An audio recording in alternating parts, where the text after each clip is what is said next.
Hi, I'm Sarah Ellis. And I'm Helen Tupper.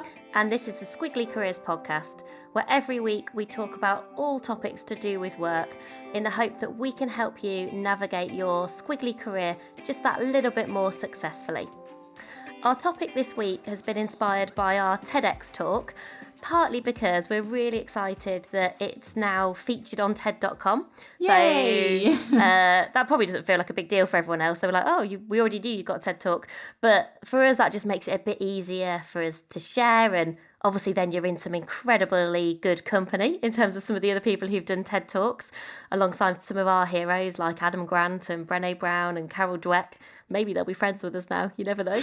So just on that point, we were doing PodPlus last week and Sarah was talking about radical candor and I was like chatting to everybody on PodPlus in the chat, and someone said that would be like the best ever rock band. There was like Brené Brown and Simon Sinek. Yeah. And I was like, yes, I want to go to that concert. That would be amazing. Yeah, I've got like images of like Seth Godin on bass guitar. Can you imagine? What are we doing? I think we're just like groupies, right? We're just... at the front.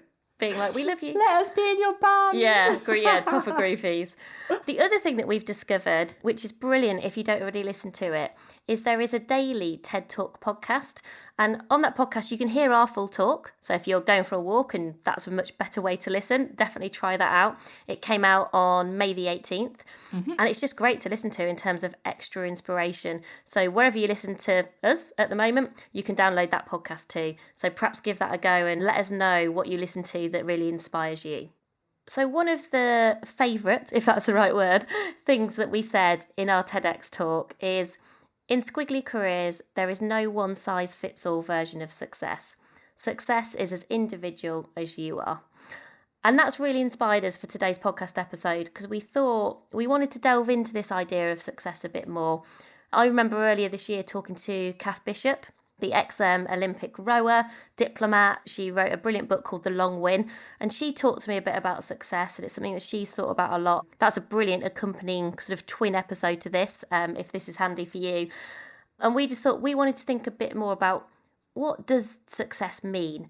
Now that we're encouraging everybody to let go of the ladder, to really embrace these squiggly careers, how do we view success in a way that is useful and helpful to keep us motivated, give us momentum? And I guess the context is that success in a squiggly career is different to what success meant when you were climbing the ladder, which really meant that there was only one version of success, which was, progressively getting more senior. And you marked that success with a series of statuses and symbols like job titles, getting, more senior, or, salaries or grades. Yeah, that stuff. And I collected those things. I really cared about the grades and I knew how that worked in an organisation, but I don't think it made me happy. It was just sort of like these external symbols of success. And that was all that was readily available, I think, as well. Those were readily available symbols of success in an organisational context.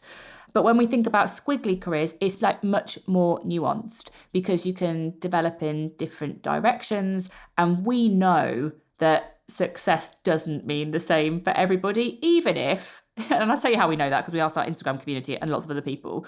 But unfortunately, when I Googled, what is a definition of success? The Oxford English Dictionary, no shade on that, but when I Googled what does success mean, it said their definition of success is the fact that you have achieved something that you want and have been trying to do or get, which I was like nodding along to. I was like, yes, I think that's it. And the second part of it is, and success is the fact of becoming rich or famous or of getting a high social position. Mm-hmm. And I thought, that's the ladder.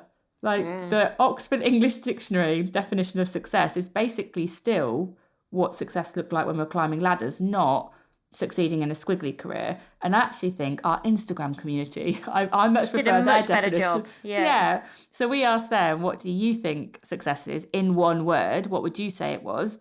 And the top word was fulfillment, but then also autonomy, living my values. I know that's not one word. Being valued. Mm-hmm. Thought that was quite interesting. Growth, enjoyment, learning, impact. Nobody said salary, famous. No one said getting famous, becoming rich, or having a high social position. Nobody said that, and I think that's really interesting. Yeah, and I guess that's a good question, I think, to ask yourself. If you were kind of going, what does success? How would you sum up success in one word? What would your answer to that be?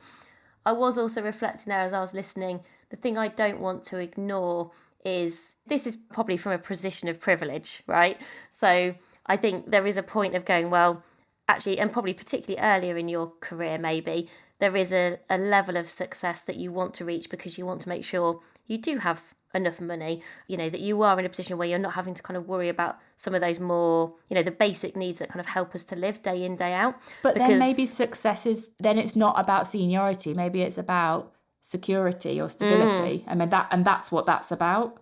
Because I was just thinking, it's a privilege, isn't it, to go, well, your success is about learning or about growth. And I think that's brilliant. That's kind of what we would want from people. But, not underestimating that sometimes, though, I think also your success can change over time. Agree. So at different points in your career, it might look and feel really different. The other thing I was thinking is, it's interesting, like, what's visible in terms of success, like what we can see. Often we get quite worried, I think, about visible signs of success, those symbols which are obvious to other people, i.e., like if it was more about where you are in an organisational hierarchy, that's something other people can see. And that's when you fall into all those kind of traps that get in our way, like comparing yourselves to others, or even, this I think can affect things like your confidence gremlins, because you think, well, they are more successful than me because they're in a box that's higher up on a diagram. Versus thinking, if you think about what our Instagram community said, they're things that, you can't necessarily see from the outside. They're kind of very internal things. They're much more intrinsic symbols of success. So I was starting to kind of come up with, it started to feel a bit like a magazine quiz, to be honest, by the end. I was going, this is like the alternative success quiz. It was like, right, okay, so are you living your values? Does your life feel purposeful? Does your time at work feel like time well spent? Do you feel like you're making a positive difference to other people from the work that you do? And I guess this is perhaps whether you're thinking about success generally or, maybe success in a kind of smaller context in terms of work. Those questions might change slightly. But it is really interesting. And I do think, especially if you've grown up with one version of success that you thought you were aspiring to, and I definitely had that in mind. I definitely got like a job title that I thought, the classic, where do you want to be in 5 years' time? That interview question that I want everybody to stop asking. I'm sure I was really clear about going, oh, for me, it's all about getting to this level and this job title. And then suddenly redefining and reframing that can feel quite uncomfortable. I do think this is quite an uncomfortable process that takes quite a lot of confidence. So I have questions for you. I'm going to put you on the success spot because I've not talked about the one word thing. What does success mean to you now in one word? What would your one word be? Probably learning. I think learning was the first thing. So if we were doing rapid response answers, learning was where I went first. And how different, second question for you, how different would that be for what you think that one word would have been 10 years ago? Pretty different. I think 10 years ago, God, I'm getting a bit old now. 10 years ago, I was still quite old. Maybe 15 years ago in particular, 15 years ago, it would have been progression, probably. Not just promotion, but like progression. Something kind of much more ladder-like and staircase-like in terms of the language I would have used. I was then thinking, there are some things, though, that have stayed the same because, my number one value is achievement. And it was my number one value 15 years ago, and it's my number one value today. And I am very achievement orientated. I think actually the difference is I've redefined what achievement means for me. So that I think has stayed the same in terms of the word, but what that word means, how that shows up, whether I'm kind of living that value, looks and feels very different.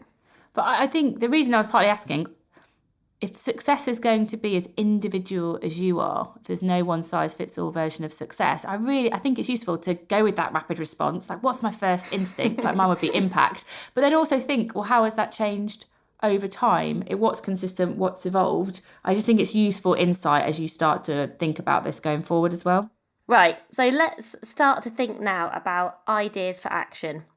So if you want to do some reflection on what success means to you, perhaps what do you assume it means? Just really kind of start to explore this for yourself, kind of increase your awareness and then work out what actions you might take. Kind of how do you do that? I think the first thing to think about is just reframing how we think about success from something that is black and white. So I either succeed or I fail, to shades of grey. And from a point in the future, like I'll be successful when, to actually what does success look and feel like for you in the here and now? And I think there's some good reasons kind of why we need to reframe our thinking in this way.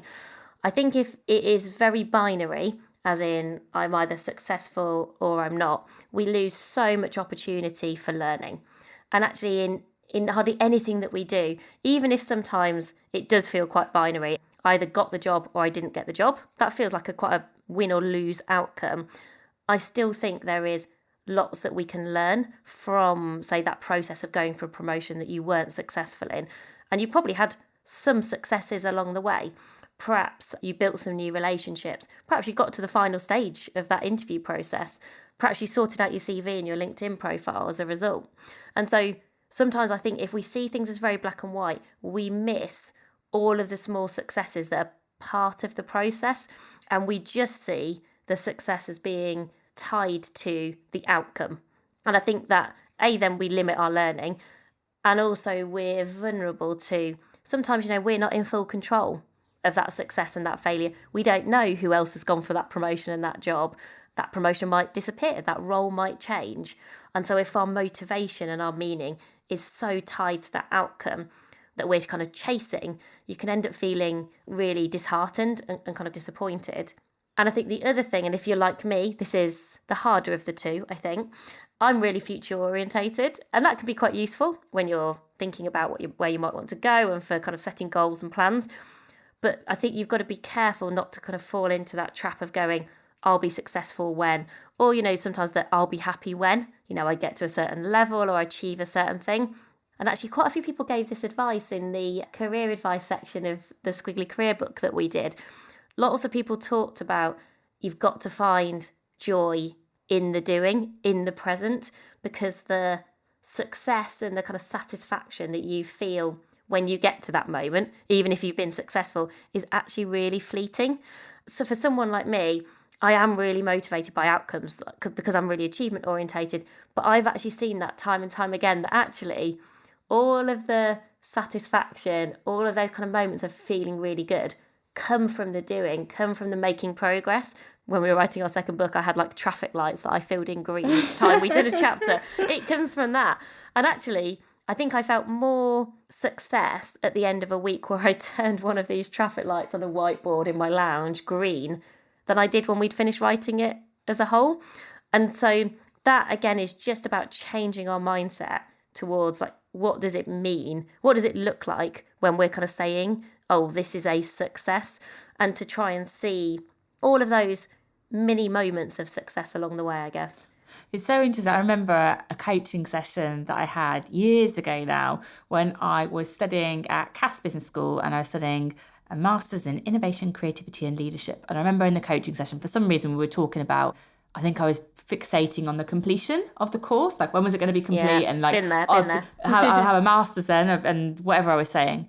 And I remember the coach gave me a little bit of a provocation around energy. He said something along the lines of, or the thing that has stuck with me was like, Helen, the energy is in doing it. Like once you've done, you've moved on, that moment's gone, the energy's in doing it, and you're missing out on like the energy, which it just resonates with what you're saying there, that if I was so fixated on the completion of the course and getting my qualification, the energy and the success in meeting new people and learning new programs and in every single assignment, I was just like missing all of that. I'd just gone to the finish line and missed the opportunity to think about the good stuff.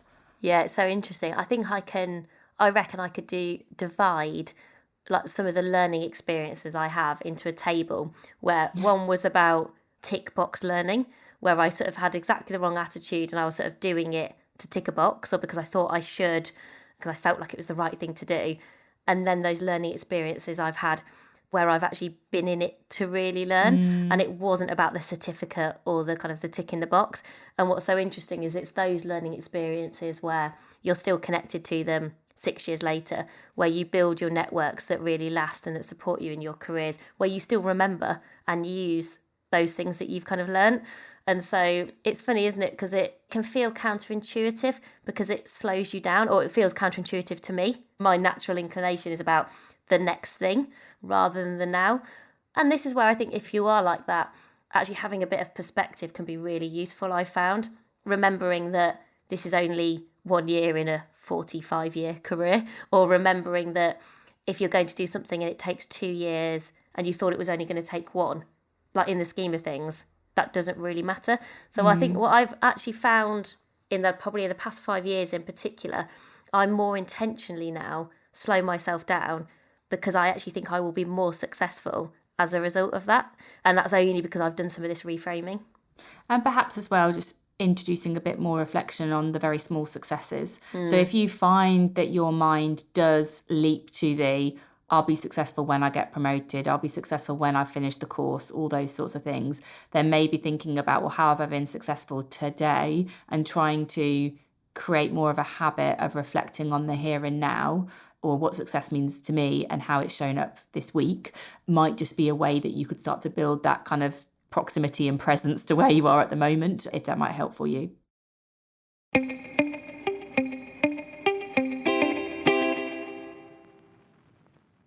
Another thing that can be good so that you can get to kind of your individual version of success is to create some kind of what we call like a Squiggly Career success statement. And that implies that it's words, and it doesn't have to be. When I've done this before, we've talked before about the value of vision boards. I remember there was a definite point in my career where I was thinking that the job that I'd got myself to externally looked quite successful because I'd been promoted and I was doing well, but I didn't really feel like I was successful myself because I wasn't happy and fulfilled, and lots of the words that we shared from our Instagram community didn't reflect how I was feeling. I couldn't have said my Squiggly Career success statement out loud. I didn't have the words. I wasn't articulate enough to share that. But what I could do was I could see it in my mind. I knew what it might feel like. And so what I did to get to my individual version of success was I just collected loads of images. I spent like a good couple of weeks ripping out any image that for me had some kind of emotion attached to it, that I was like, yes, that is what I want it to be like. I want it to have, I remember like there being this like really clean house. Like I remember like success to me means like, I remember it's random. I think it was like a picture from a white company catalogue. I think something like that. But I was like, yes, success to me means like a house where everything's in order and I feel like I've got time to make it clean. I mean, that still you would not like my environment right now, Helen. I mean, I don't like my own, Sarah. It doesn't look like that. I've got kids rubbish everywhere. But my point, you don't really think about it too much. I probably don't really want a white house, to be honest.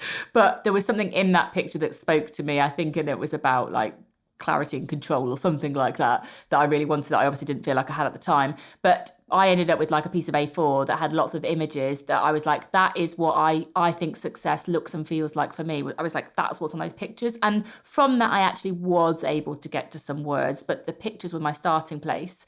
And last summer, we had the Squiggly Career Summer School. I don't know if we'll do that again this year, but we did it last year. And we should probably talk about that. We should probably talk about that, probably not. Let us know, everyone, if you'd be interested in the Squiggly Career Summer School, because we haven't decided if we're doing it again yet. But we did it last year. I think we had 100 people on it. And one of the exercises in that summer school was to create some version of a Squiggly Career success statement. And we had all kinds of things. Some people did pictures like me. Some people drew their own pictures. Some people had a collection of words. Some people just had a quote that were like, that sums it up. And I was looking at some quotes actually, and there's a lovely one from Maya Angelou that said, success is liking yourself, liking what you do, and liking how you do it.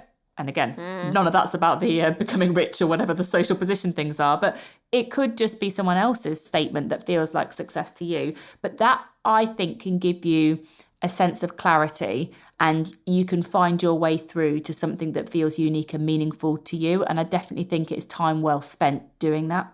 And one of the things you could do, depending on your team and the culture of where you work, is if you're going to create something like this would be a great thing to share as a team.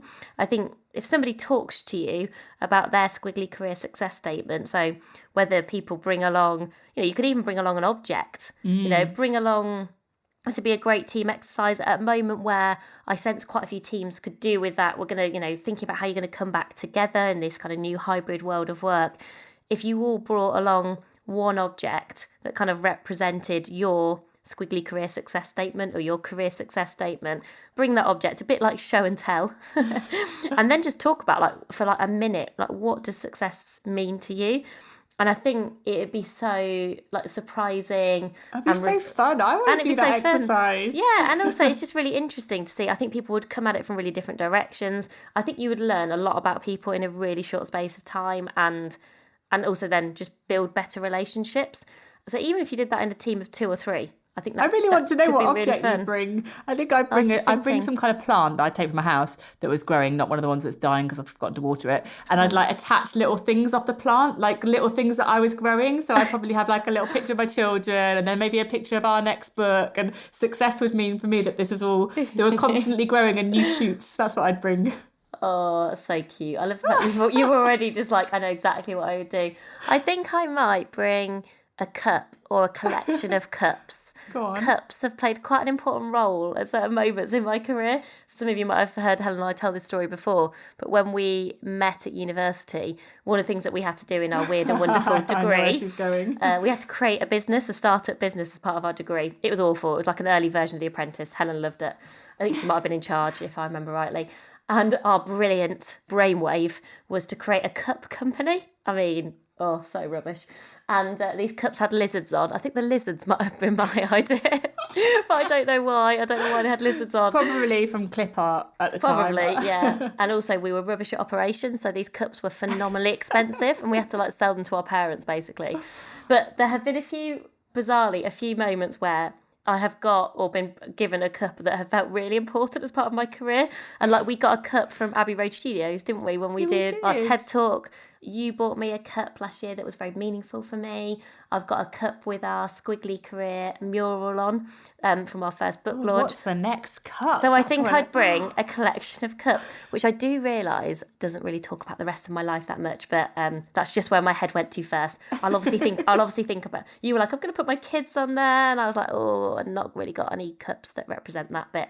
So I'll sort that bit out before we do that team exercise. And our third idea for action is thinking a bit about your circumference of success. Now, when Helen suggested this name, I did say circumferences make me think of maths, which bring back some quite bad memories. But hopefully it will make sense as a reference as we describe it. And actually, most of our conversation today, when we think about success, we get very I-focused. And we really focus on, what matters to us and what's important to us and what's motivating and meaningful. And that's all really important. But what we know actually is that when we think about success collectively, actually, that's where we often find a lot of our meaning and purpose. And if we not only think about, this for ourselves, but also think about how can we be successful? How can I be successful with other people? That actually potentially gives us even more opportunity for shared success and actually a heightened sense of being kind of successful. And I think there's two lenses that you can look at this through. First of all, thinking about all the different places where you can perhaps help other people to be successful. You can help your team. You could perhaps help other parts of your organisation. You could perhaps help networks within your organisation. How could you help your industry? Where could you volunteer? What projects could you be part of?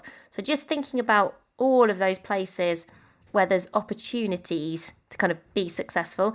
And sometimes I think as well, being realistic and thinking back to my own career, sometimes if perhaps we feel like where we are today in our day jobs perhaps isn't giving us some of the success that's important to us, some of those other places can really help with that. It's basically other sources of success, which I think is really nice. And that's where the circumference comes, is think about how you can make your circumference as big as possible and kind of all the different places that you could spend time.